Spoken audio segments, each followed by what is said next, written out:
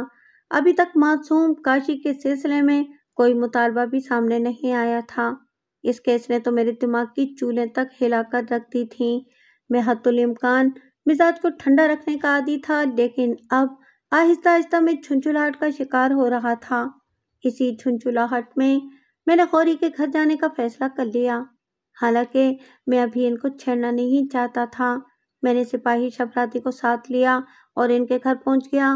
اس وقت غوری کا باپ بھی گھر میں موجود تھا۔ اس نے ہمیں ایک کمرے میں بٹھایا۔ گھر کی حالت بتا رہی تھی کہ مکین غربت کی زندگی گزار رہے ہیں۔ غوری کا باپ ایک مزدور ٹائپ بندہ لگتا تھا۔ بعد میں اس کی تصدیق بھی ہو گئی تھی۔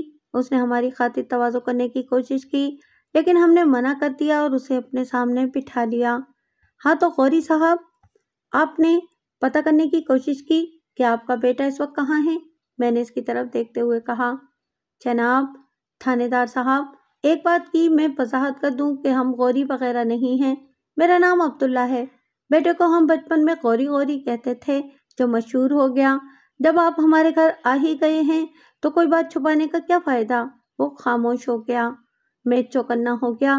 وہ کوئی انکشاف کرنے والا تھا۔ ہاں ہاں کہیں، آپ کیا کہنا چاہتے ہیں؟ میں پوری طرح اس کی طرف متوجہ ہو گیا۔ دراصل تھانے دار صاحب، یہ تو پیٹ پر سے کپڑا اٹھانے والی بات ہے، لیکن اولاد کبھی کبھی یہ دن دکھا دیتی ہے۔ اللہ تعالیٰ نے اعتدال پسندی کو پسند فرمایا ہے۔ غوری میں اور تو کوئی عیب یا غلط بات نہیں تھی، بس وہ جلدی غصے میں آ جاتا تھا۔ اسی وجہ سے 2-3 ملازمتوں سے اسے نکالا گیا تھا۔ محلے میں بھی اسے کوئی پسند نہیں کرتا تھا۔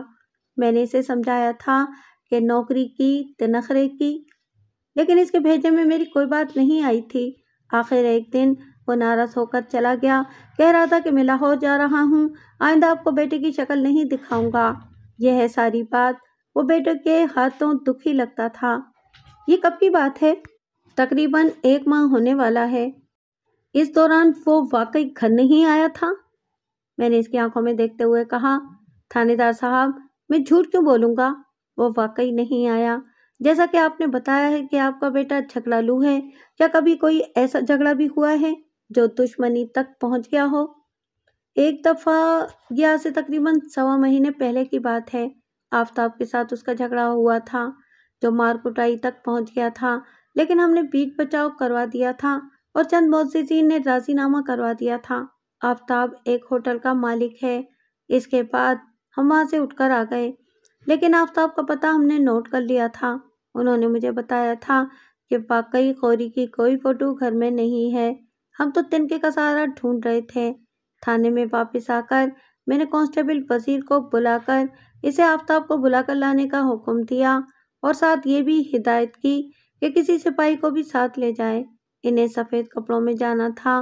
تقریباً 2 گھنٹے بعد آفتاب ہمارے سامنے بیٹھا ہوا تھا۔ وہ گندمی رنگت کا ایک دبلا پتلا دراز قد بندہ تھا۔ چہرہ ذرا بڑا تھا۔ جبڑوں کی بناوٹ اسے کینہ پرور ظاہر کرتی تھی۔ وہ شکل سے پریشان لگتا تھا۔ کچھ خوف کے سائے بھی اس کے چہرے سے ہاویدہ تھے۔ یہ تھانے میں بلائے جانے کا خوف تھا یا کوئی اور بات تھی؟ اس کے متعلق فیصلہ کرنا باقی تھا۔ ہاں آفتاب بھائی، کیسے ہو؟ میں نے دوستانہ لہجے میں پوچھا۔ اس نے حیران نگاہوں سے میری طرف دیکھا، پھر گویا ہوا، کیا آپ نے صرف میری خیریت دریافت کرنے کے لیے مجھے تھانے میں بلوایا ہے؟ تمہارے خیال میں کوئی اور وجہ بھی ہو سکتی ہے؟ میں کیا کہہ سکتا ہوں؟ اس کے چہرے پر ایک سایہ سا آ کر گزر گیا۔ غوری کو جانتے ہو؟ میں نے اس کے چہرے پر نظریں کاٹتے ہوئے کہا۔ اوہ، شاید آپ گڑھے مردے اکھاڑنا چاہتے ہیں۔ یہی سمجھ لو۔ تم مجھے تفصیلاً بتاؤ کہ جھگڑا کیوں ہوا تھا؟ بات بظاہر چھوٹی سی تھی۔ غوری اکثر میرے ہوٹل میں آ کر چائے پیتا تھا۔ ایک دن شاید کوئی مکھی اس کی پیالی میں گر گئی تھی۔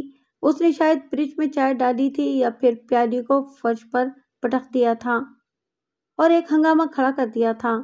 بات مجھ تک پہنچی تو میں نے معذرت کرتے ہوئے کہا، آپ اپنی جگہ پر بیٹھیں، آپ کو فریش چائے مل جائے گی، لیکن آپ نے پیالی توڑ کر اچھا نہیں کیا۔ ہمارے ہوٹل میں مہنگی کراکری استعمال ہوتی ہے، بہرحال فریج پیالی کی قیمت تو آپ کو دینی ہی پڑے گی۔ اس نے مجھے ماں کی گالی دی۔ تھانے دار صاحب، ماں کی گالی کون برداشت کرتا ہے؟ بہرحال ابھی ہم نے ایک دوسرے کو چند تھپڑ ہی مارے تھے کہ بیچ بچاؤ کروا دیا گیا۔ ویسے میرے نوکر تو اس کی چٹنی بنانا چاہتے تھے۔ اور آپ کے اس وقت کیا جذبات تھے؟ میں نے اپنا ہوٹل چلانا ہے، اس لیے درگزر سے کام لیتا ہوں۔ آفتاب بھائی، یہ تو ہو نہیں سکتا کہ آپ نے دل میں بات نہ رکھی ہو۔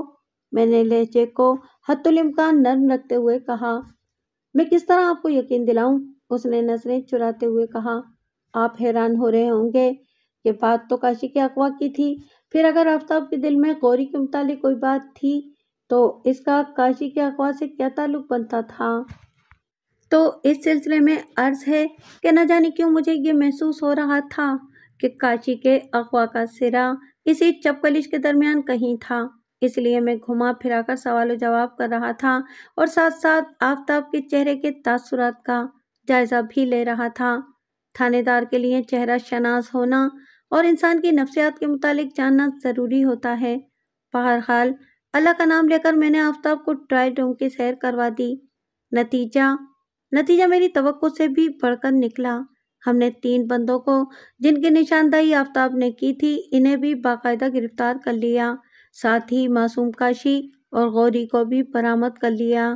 یہ کام 2 معزز گواہوں کی موجودگی میں ہوا۔ آئیے جانتے ہیں کہ ہوا کیا تھا۔ جیسا کہ آپ کو پتہ ہے کہ آفتاب کے دل میں غوری کے متعلق نفرت کا ایک طوفان موج زن تھا۔ بظاہر اس نے راضی نامہ کر لیا تھا، وہ ایک ہوٹل چلا رہا تھا، اس لیے یہ اس کی مجبوری تھی، لیکن اس نے دل سے غوری کو معاف نہیں کیا تھا۔ وہ موقع کی تلاش میں تھا۔ اس کے ہوٹل میں جرائم پیشہ بندے بھی آتے تھے جو آفتاب کے دوست بنے ہوئے تھے۔ جن تین بندوں کو ہم نے پکڑا تھا وہ یہی جرائم پیشہ لوگ تھے۔ آفتاب کو کسی طرح یہ بات پتہ چل گئی کہ غوری کو بدتمیزی کرنے پر فاروقی صاحب نے نوکری سے نکلوا دیا تھا اور فاروقی صاحب کا ایک بچہ بھی ہے۔ آفتاب نے ایک بھیانک منصوبہ بنایا۔ تینوں جرائم پیشہ بندوں کے نام ساجد، شیراز اور کمال تھے۔ تینوں نے بمشکل 5 جماعتیں پاس کی تھیں۔ کمال کا اداکار تھا۔ اسکول میں جب وہ 5ویں جماعت میں تھا تو اسکول کے ڈراموں میں حصہ لیتا تھا اور بحروب بدلنے میں ماہر تھا۔ آپس کی چپکرش میں معصوم کاشی کو ناحق گھسیٹا گیا تھا، لیکن ایک بات تھی، ہم بعض اوقات کسی مجبوری یا جان بوجھ کر بچوں کی چھوٹی چھوٹی خواہشوں پر توجہ نہیں دے پاتے جو بعض اوقات ایسے سانحے کی وجہ بن جاتی ہیں۔ دراصل کاشی گم یا اغوا ہونے سے پہلے باتیں کرنے والے طوطے کی فرمائش کر رہا تھا۔ کمال کی ایک آشنا عورت فاروقی صاحب کے گھر میں کام کرتی تھی اور اندر کے حالات جانتی تھی۔ کمال نے بحروب بدلا اور قبرستان میں جانے لگا۔ ایک دن اس نے کاشی سے پوچھا، تمہیں طوطے پسند ہیں؟ کاشی نے اس بات میں سر ہلا دیا۔ کمال نے اس سے طوطا دلانے کا وعدہ کیا اور کہا کہ وہ شام روز آیا کرے، 2-3 دن کے بعد اسے طوطے مل جائیں گے۔ دراصل کمال موقع کی تلاش میں تھا اور آخر ایک دن جب گورکن نہیں تھا تو اسے موقع مل ہی گیا۔ کاشی پہلے ہی اس کی مٹھی میں تھا۔ وہ طوطے کے لالچ میں ایک فلانگ تک کمال کے ساتھ چلا آیا۔ وہاں ایک پرانی جیپ کے ساتھ ساجد اور شیراز کھڑے تھے۔ انہوں نے کاشی کو بے ہوش کیا اور جیپ میں بٹھا کر شہر سے ذرا دور ایک گاؤں میں لے گئے۔ وہاں واقعی 2 پنجروں میں 2 طوطے تھے جو باتیں بھی کرتے تھے، لیکن کاشی کو انہوں نے ڈرا دھمکا کر قابو کیا۔ اب غوری کے متعلق سنیے۔ وہ اسی شہر میں تھا، لاہور نہیں گیا تھا اور مزدوری کی تلاش میں مارا پھر رہا تھا۔ یہ شہر کافی بڑا تھا۔ ایک دن شیراز نے اسے دیکھ لیا۔ غوری اسے آفتاب کے دوست کی حیثیت سے نہیں جانتا تھا۔ بہرحال غوری نے اسے اپنا مسئلہ بتا دیا۔ وہ کائیاں بندہ تھا۔ اسے آفتاب سے پتہ چل چکا تھا کہ غوری کا اس کے ساتھ جھگڑا ہوا ہے اور وہ غوری کا صورت آشنا تھا۔ اس نے یعنی شیراز نے غوری سے کہا کہ کل اسی جگہ ملنا، تمہیں نوکری کے متعلق بتاؤں گا۔ یہاں ایک بات کی وضاحت کر دوں کہ آفتاب کئی بار اپنے دوستوں سے کہہ چکا تھا کہ غوری کی اس طرح ٹھکائی کرنی ہے کہ ہم تینوں کا نام نہ آئے اور وہ کم سے کم 6 ماہ تک بستر سے اٹھ نہ سکے۔ اس دوران آفتاب کو فاروقی صاحب اور غوری والے معاملے کی بھنک پڑ چکی تھی۔ بہرحال جو ہی شیراز نے غوری کے متعلق بتایا، ان کے ذہن میں وہی بھیانک منصوبہ آیا جس کا ذکر آ چکا ہے۔ شیراز نے نوکری دلوانے کے بہانے غوری کو لا کر ایک ویران مکان میں قید کر دیا۔ کاشی کو اغوا کر لیا گیا اور جس طرح اغوا کیا گیا اس کا ذکر آ چکا ہے۔ ان کا منصوبہ یہ تھا کہ چند دنوں بعد کاشی اور غوری کو ایک جگہ اکٹھا کر کے پولیس کو اطلاع دے دی جائے۔ ان کے منصوبے میں کئی جھول تھے اور اس کے متعلق آپ جان ہی گئے ہوں گے۔ عقل کے اندھوں سے ایسی ہی باتوں کی توقع کی جا سکتی ہے اور وہ تو انتقام میں غصے میں اندھے ہو چکے تھے۔